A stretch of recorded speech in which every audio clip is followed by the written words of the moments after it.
All right, so our first and only review of the day is going to be for the latest Hayao Miyazaki movie, The Boy and the Heron. Here, The Boy and the Heron is a semi autobiographical film from Hayao Miyazaki, director from legendary films you've probably seen before, like Princess Mononoke, Spirited Away, Kiki's Delivery Service, The Castle of Cagliostro, various films like that. Legendary director.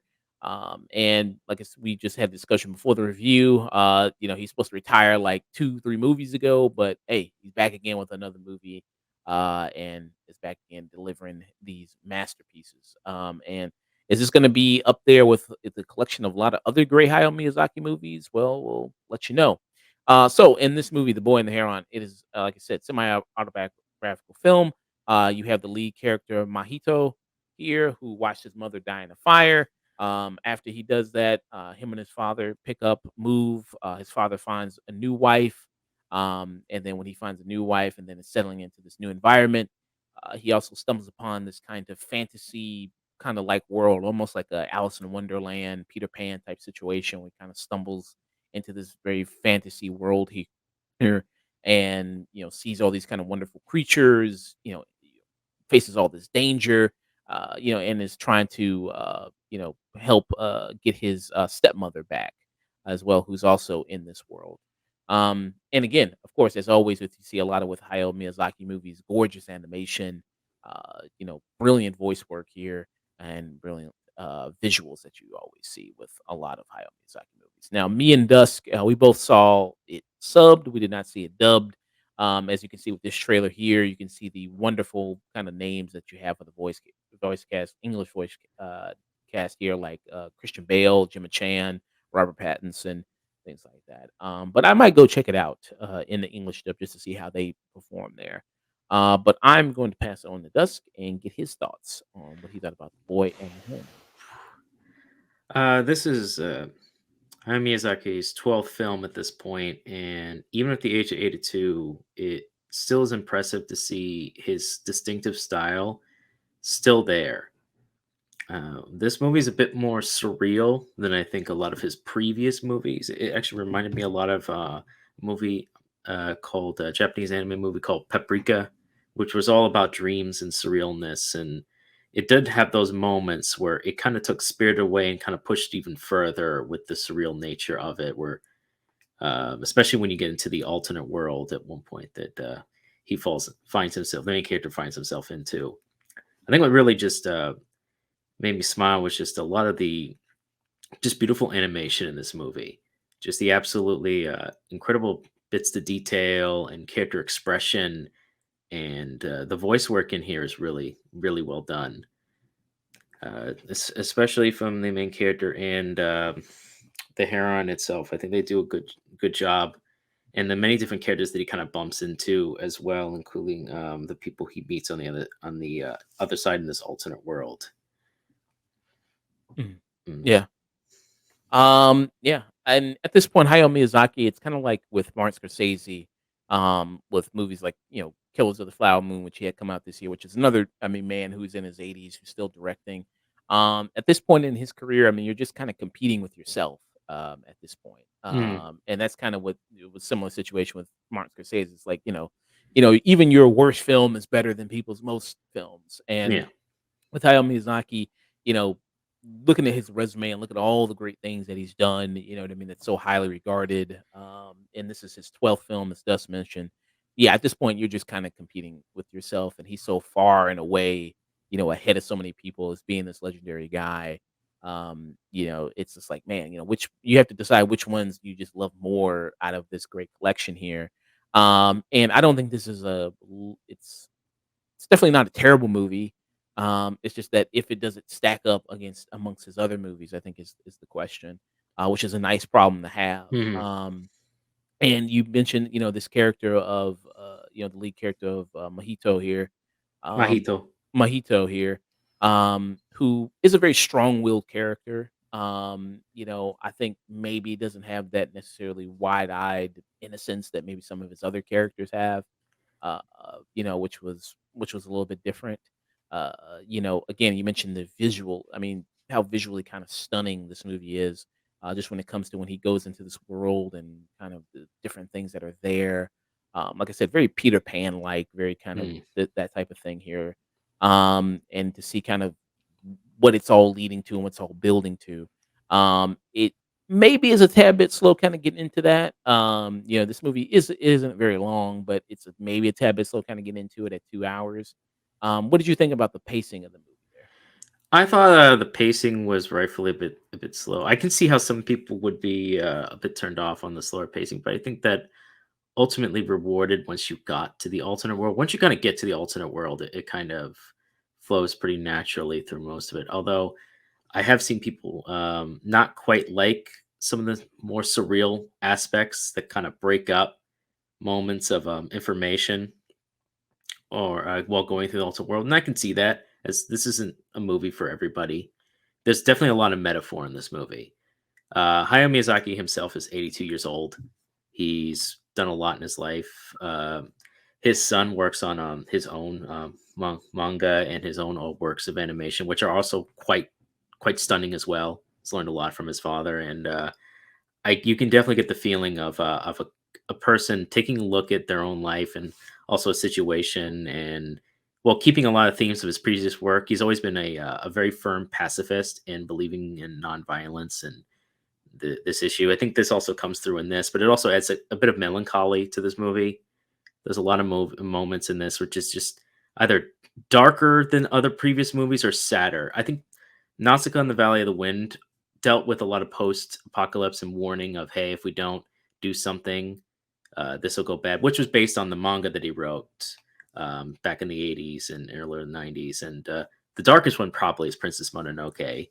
But this one kind of competes for that darker nature. And so I heard some people saying that this movie might be too scary for kids. But have you seen the movies from the 80s that were made for kids?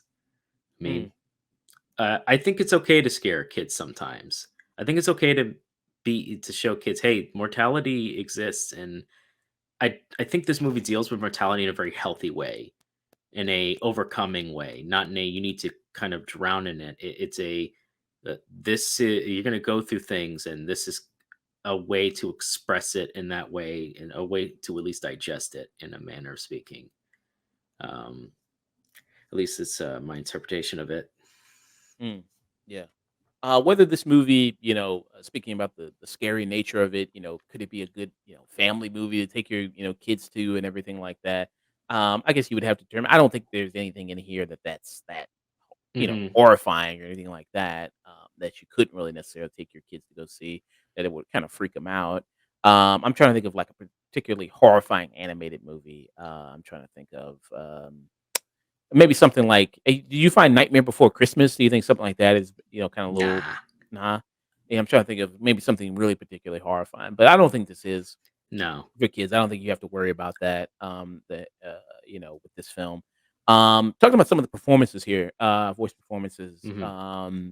The Gray Heron specifically, really great voice work Yeah, by them, and really a great performance by them. And so because we watched the sub here, so the voice of the Gray Heron here was by Masika Masaki Suda. Suda here.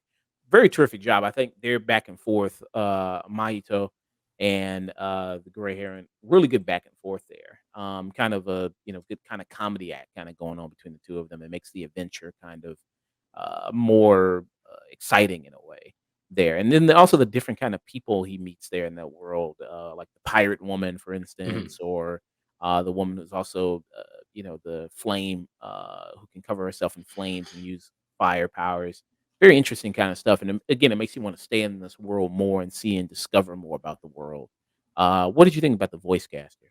No, I think all the voice cast was very stellar overall for the Japanese cast. Um, Masaki Suda, for instance, he's been in many different things. He's been in Common Rider Productions, doing voice work for that for a while.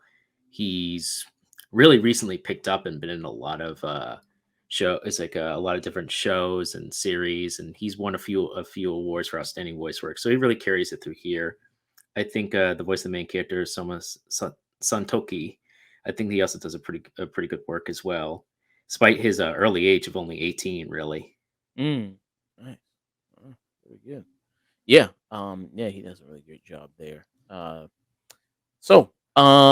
thoughts, rating. What would you Uh, Aside from some small pacing issues and a few moments here and there that I would have liked to see, but I didn't quite in this movie without getting into any spoilers. I gotta give this a. This is just great animation. I can't get this any lower than a peak.